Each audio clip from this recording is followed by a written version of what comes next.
Welcome to Learning Chemistry with SK Verma. Dear students, BSc second year की organic chemistry में हम लोग पढ़ रहे हैं चैप्टर एल्कोहल। एल्कोहल में आज हम लोग पढ़ने वाले हैं एल्कोहल की कुछ फिजिकल प्रॉपर्टीज और हाइड्रोजन बॉन्डिंग का इनके ऊपर क्या इफेक्ट पड़ता है वो। तो चलिए, वीडियो शुरू करने से पहले यदि आपने चैनल सब्सक्राइब नहीं किया है तो चैनल सब्सक्राइब कर लीजिए ताकि ऑर्गेनिक केमिस्ट्री सेकेंड ईयर के वीडियो सारे आपको समय पर मिलते रहें। चैनल को लाइक कीजिए और भी स्टूडेंट्स तक शेयर कीजिए। तो चलिए शुरू करते हैं और सबसे पहले देखते हैं कि हाइड्रोजन बॉन्डिंग होती क्या है। तो हाइड्रोजन बॉन्डिंग को समझने के लिए हम एक मॉलिक्यूल का एग्जाम्पल लेते हैं और वो है HF, हाइड्रोजन फ्लोराइड।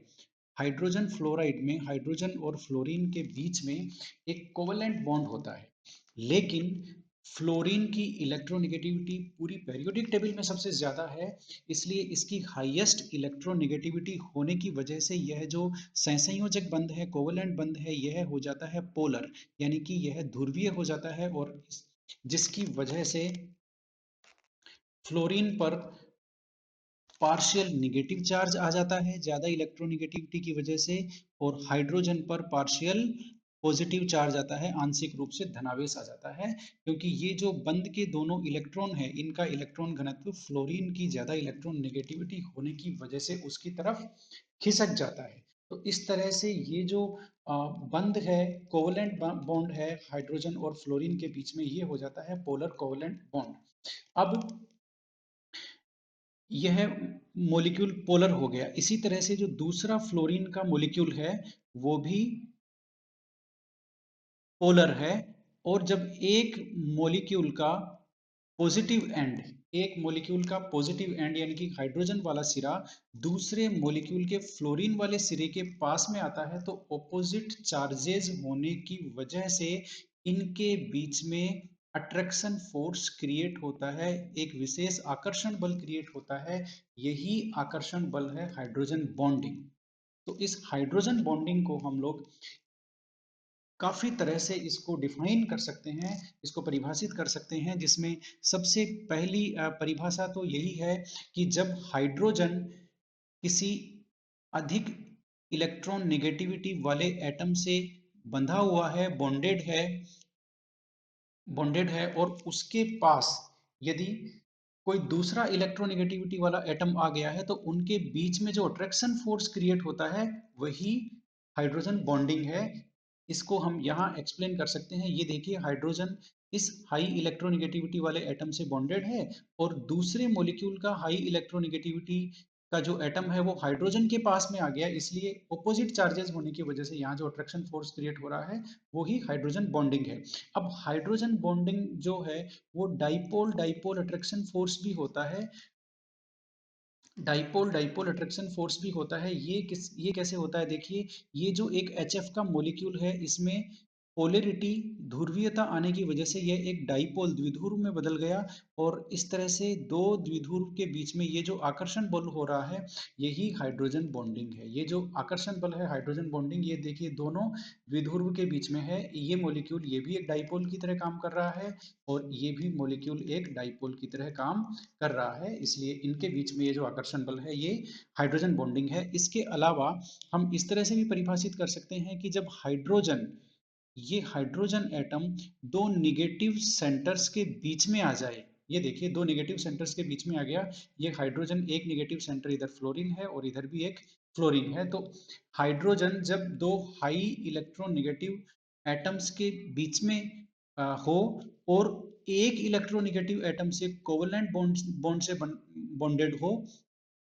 तब जो दूसरा इलेक्ट्रोनेगेटिव एटम है उसके और हाइड्रोजन के बीच में जो अट्रैक्शन फोर्स होगा वो क्या होगा, हाइड्रोजन बॉन्डिंग होगा। तो इस तरह से हाइड्रोजन बॉन्ड को हम लोग काफी तरह से परिभाषित कर सकते हैं। अब हाइड्रोजन बॉन्ड देखिए कब बनता है। हाइड्रोजन बॉन्ड केवल हाइड्रोजन जब फ्लोरीन, ऑक्सीजन और नाइट्रोजन इन तीन एटम्स के साथ बॉन्डेड हो तभी बनता है, क्योंकि हाइड्रोजन बॉन्ड बनने के लिए इलेक्ट्रोनेगेटिविटी का एक सफिशिएंट डिफरेंस चाहिए। उससे यदि कम डिफरेंस हो तो हाइड्रोजन बॉन्ड नहीं बनता है। इलेक्ट्रोनेगेटिविटी यानी कि विद्युत ऋणता का सफिशिएंट अंतर होना चाहिए हाइड्रोजन और जो इलेक्ट्रोनेगेटिव एटम जिससे हाइड्रोजन बंधा हुआ है, तभी हाइड्रोजन बॉन्ड बन सकता है। तो ऐसा जो हाइड्रोजन बॉन्ड बनने के लिए जो सफिशिएंट इलेक्ट्रोनेगेटिविटी का डिफरेंस है वो केवल इन तीन एटम्स के केस में ही होता है। इसलिए जब हाइड्रोजन इन तीन एटम्स से बंधा हुआ हो तभी हाइड्रोजन बॉन्ड बनने की संभावना होती है, अदरवाइज नहीं होती। जैसे HF में हाइड्रोजन बॉन्ड होता है लेकिन HCl में कोई हाइड्रोजन बॉन्ड नहीं होता, क्योंकि क्लोरीन की इलेक्ट्रोनेगेटिविटी इतनी सफिशिएंट नहीं है और हाइड्रोजन और क्लोरीन की इलेक्ट्रोनेगेटिविटी में इतना सफिशिएंट डिफरेंस नहीं है, जिसकी वजह से यहाँ पर हाइड्रोजन बॉन्ड बनने की पॉसिबिलिटी कम हो जाती है, नहीं होती। और हाइड्रोजन बॉन्ड देखिए, जनरली हाइड्रोजन बॉन्ड की जो एनर्जी है वो 4 से लेकर के 15 किलो जूल पर मोल होती है। और यह जो जनरली ये जो बॉन्ड एनर्जी है हाइड्रोजन बॉन्ड की, वो कोवलेंट बॉन्ड से काफी कम होती है। कोवलेंट बॉन्ड और आयनिक बॉन्ड से काफी कम होती है। तो इस तरह से ये हाइड्रोजन बॉन्ड के बारे में कुछ इंपॉर्टेंट बातें थी। और अब हम इसके टाइप्स की बात कर लेते हैं। हाइड्रोजन बॉन्ड कितने टाइप का होता है? तो हाइड्रोजन बॉन्ड दो टाइप का होता है। एक होता है इंटरमोलिकुलर इंटरमोलिकुलर और एक होता है इंट्रामोलिकुलर। इंट्रामोलिकुलर, तो इंटरमोलिकुलर का मतलब होता है दो मॉलिक्यूल्स के बीच में, दो अलग अलग मॉलिक्यूल्स के बीच में, दो डिफरेंट मॉलिक्यूल्स के बीच में, उसको बोलते हैं इंटरमोलिकुलर, यानी कि अंतरा अणुक। और इंट्रामोलिकुलर वो होता है जब एक ही मॉलिक्यूल में हाइड्रोजन बॉन्ड बनने की पॉसिबिलिटी हो, उसको इंट्रामोलिकुलर बोलते हैं, यानी कि अंतः अणुक हाइड्रोजन बॉन्डिंग। तो इन दोनों का एक एग्जाम्पल हम लोग यहाँ पर ले लेते हैं कि किस तरह से इंट्रा और इंटर हाइड्रोजन बॉन्ड बनते हैं। ये लीजिए, यहाँ पर हम लोग लेते हैं इसके एग्जाम्पल। तो सबसे पहले हम इंट्रा का यानी कि अंतः अणु का, यानी कि एक ही मॉलिक्यूल में कब हाइड्रोजन बॉन्ड बन सकता है वो देख लेते हैं। हमने ये बनाई एक बेंजीन रिंग, हम ले रहे हैं एग्जाम्पल सैलिसिलिक एसिड का। सैलिसिलिक एसिड का हम लोग एग्जाम्पल ले रहे हैं, जिसमें यहाँ पर कार्बन है और इस कार्बन से बॉन्डेड है ऑक्सीजन और एक OH कार्बोक्सिलिक ग्रुप। तो बेसिकली ये है एग्जाम्पल सैलिसिलिक एसिड का। और सैलिसिलिक एसिड में बेंजीन रिंग पर एक एल्को OH ग्रुप और एक कार्बोक्सिलिक एसिड ग्रुप है। अब OH ग्रुप के हाइड्रोजन और कार्बोक्सिलिक ग्रुप के ऑक्सीजन के बीच में आप देखिए, अब यहाँ पर देखिए कैसे किस तरह सिचुएशन क्रिएट हो रही है। हाइड्रोजन ज्यादा इलेक्ट्रोनेगेटिव एटम से बॉन्डेड है ऑक्सीजन से, और यहाँ पर ये जो ketone group carboxylic acid group का जो ऑक्सीजन है इसके बीच में और OH ग्रुप के हाइड्रोजन के बीच में अट्रैक्शन फोर्स क्रिएट हो जाएंगे और क्रिएट हो जाएगा। यही क्या है? H बॉन्डिंग है। और ये H बॉन्डिंग कौन से टाइप की है? इंट्रा यानी कि अंतः अणुक, अंतः अणुक। अब अंतरा अणुक देख लेते हैं। अंतरा अणुक हाइड्रोजन बॉन्डिंग से ही को ही हम आज पढ़ने वाले हैं। और अंतरा अणुक हाइड्रोजन बॉन्डिंग काफी मॉलिक्यूल्स में होती है, एल्कोहल्स में भी होती है, वाटर में भी होती है, अमोनिया में भी होती है काफी। एक HF का हमने एग्जाम्पल देख ही लिया, इसमें अंतरा अणुक है। तो एल्कोहल का एग्जाम्पल हम लोग देखते हैं, एल्कोहल में किस तरह से अंतरा अणुक या फिर इंटरमोलिकुलर हाइड्रोजन बॉन्डिंग होती है। ये मैंने एक एल्कोहल का मॉलिक्यूल बनाया और ये मैंने दूसरा एक एल्कोहल का मॉलिक्यूल बनाया, ये एक तीसरा एल्कोहल का मॉलिक्यूल बनाया। एल्कोहल का हमारा चैप्टर है इसलिए हम एल्कोहल का ही एग्जाम्पल ले रहे हैं। तो अब यहाँ पर देखिए, एक एल्कोहल का जो OH बॉन्ड है वो एक डाइपोल है। तो यहाँ पर इस तरह से दो एल्कोहल मॉलिक्यूल्स के बीच में ये देखिए, यहाँ पर पार्शियल नेगेटिव चार्ज, यहाँ पर पार्शियल पॉजिटिव चार्ज, यहाँ पर पार्शियल नेगेटिव और partial positive, partial negative, partial positive. तो इस तरह से ये देखिए, यहाँ पर ये एक हाइड्रोजन बॉन्ड है। तो इस तरह से इंटरमोलिकुलर का मतलब है दो अलग अलग मॉलिक्यूल्स के बीच में। तो यहाँ मॉलिक्यूल्स के बीच में हाइड्रोजन बॉन्डिंग हो रही है। ये मॉलिक्यूल्स अलग अलग हैं, दो मॉलिक्यूल हैं अल्कोहल के, इसलिए इसको बोलते हैं इंटरमोलिकुलर हाइड्रोजन बॉन्डिंग, अंतरा अणु यानी कि दो मॉलिक्यूल्स के बीच में। अब ये वैसे ही है जैसे इंटर क्लास टूर्नामेंट होता है तो दो क्लास के बीच में होता है, इस तरह से है ये। तो दो अलग अलग मॉलिक्यूल के बीच में है, इसलिए इंटर हाइड्रोजन बॉन्डिंग। अब यहाँ पर अल्कोहल का हमने एग्जांपल लिया है। अब देखेंगे कि हाइड्रोजन बॉन्डिंग से हुआ क्या, कौन कौन सी फिजिकल जो प्रॉपर्टीज हैं उन पे फर्क पड़ा। तो सबसे पहला तो हाइड्रोजन बॉन्डिंग से होता क्या है, मॉलिक्यूल में एसोसिएशन हो जाता है। अल्कोहल के जो मॉलिक्यूल हैं वो एसोसिएट हो जाते हैं एक दूसरे से। एसोसिएशन यानी कि संगुणन हो जाता है इनका। बहुत सारे जो अल्कोहल के मॉलिक्यूल हैं वो आपस में एक दूसरे से एसोसिएट हो जाते हैं, आपस में एक दूसरे से जुड़ जाते हैं, जिससे अब इनकी कौन कौन सी फिजिकल प्रॉपर्टीज अफेक्ट होती है वो देखते हैं। सबसे पहली जो फिजिकल प्रॉपर्टी है वो है बॉइलिंग पॉइंट। तो हाइड्रोजन बॉन्डिंग की वजह से अल्कोहल के मॉलिक्यूल में एसोसिएशन हो गया।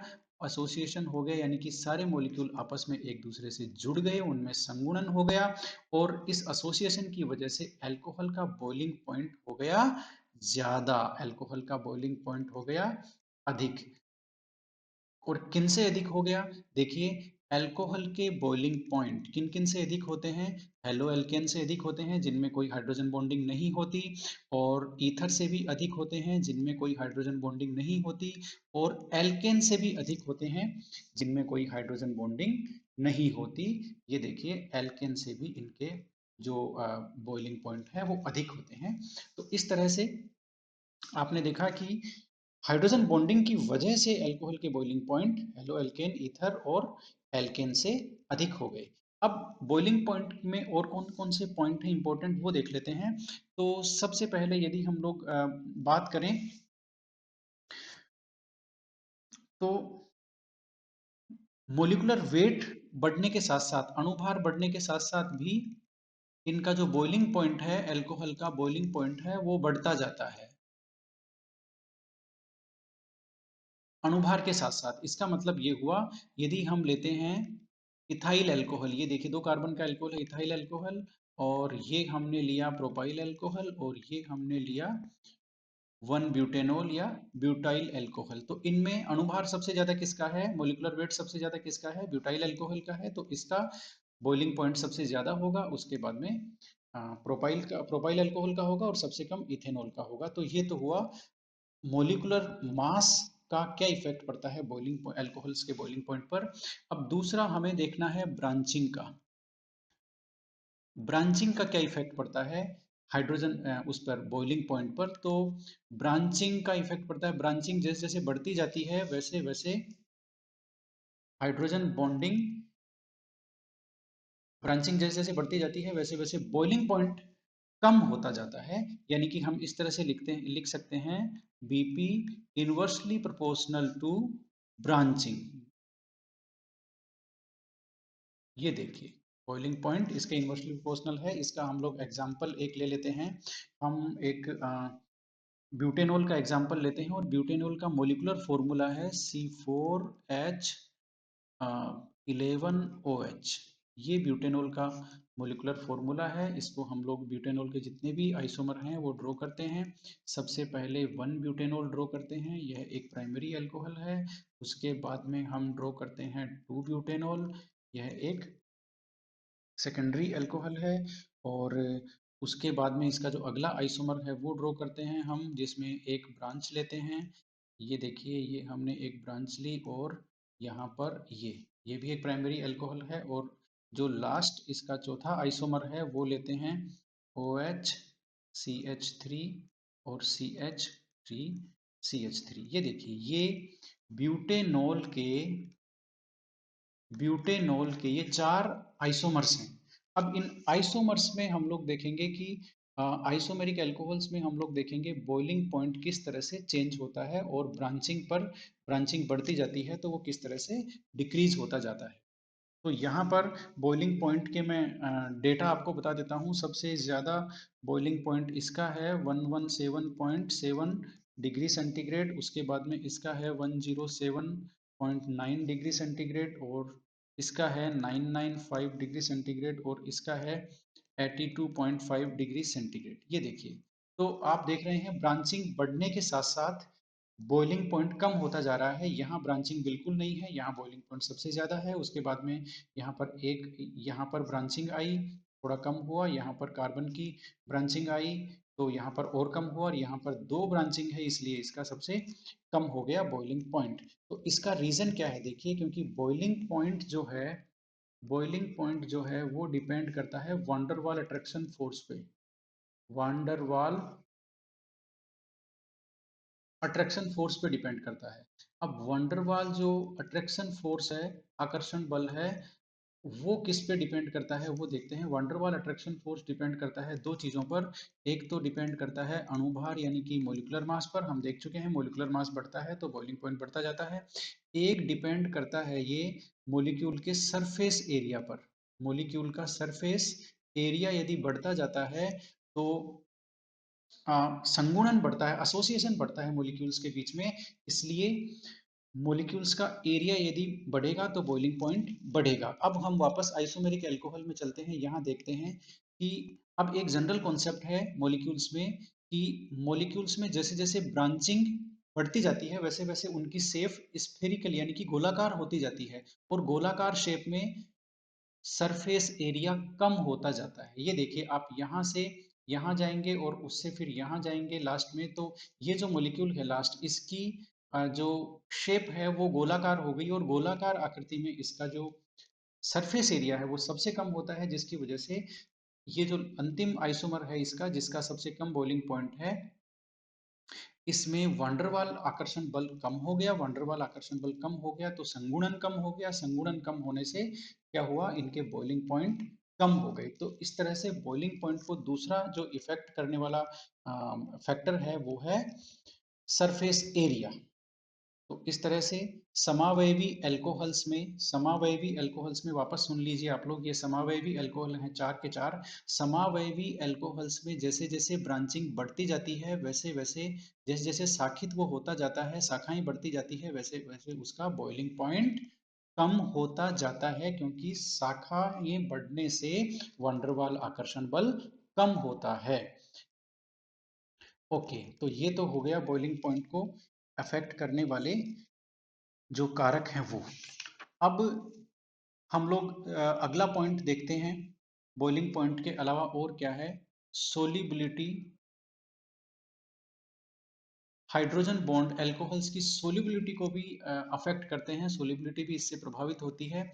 और हाइड्रोजन बॉन्ड की वजह से ही जो अल्कोहल हैं वो वाटर सोल्यूबल होते हैं, क्योंकि अल्कोहल का जो मॉलिक्यूल है वो वाटर के साथ आसानी से बॉन्ड, हाइड्रोजन बॉन्ड बना लेता है। ये देखिए अल्कोहल और वाटर के मॉलिक्यूल के बीच में इस तरह से हाइड्रोजन बॉन्डिंग बनेगी, और इस हाइड्रोजन बॉन्डिंग की वजह से अल्कोहल वाटर में सोल्यूबल होते हैं। लेकिन यहाँ पर इंपॉर्टेंट कॉन्सेप्ट ये है कि लोअर अल्कोहल का मतलब जिनमें दो कार्बन हो, तीन कार्बन हो, चार कार्बन हो, ये तो वाटर में सोल्यूबल होते हैं। लेकिन जो हायर अल्कोहल है जिनमें चार से ज्यादा कार्बन एटम होते हैं ये वाटर सोल्यूबल नहीं होते। इसका रीजन ये है कि जब चार से ज्यादा कार्बन किसी अल्कोहल में आ जाते हैं तो यहाँ पर हाइड्रोकार्बन की जो मात्रा है, ये देखिए हाइड्रोकार्बन की मात्रा बढ़ गई।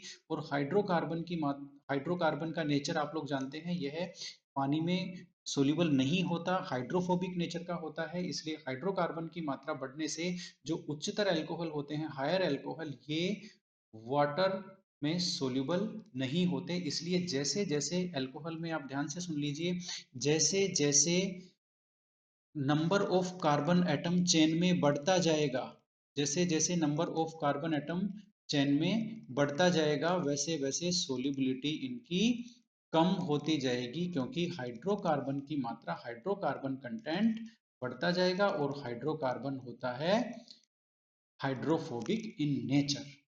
ठीक है, तो इस तरह से ये देखिए नंबर ऑफ कार्बन एटम बढ़ता गया अल्कोहल्स में, तो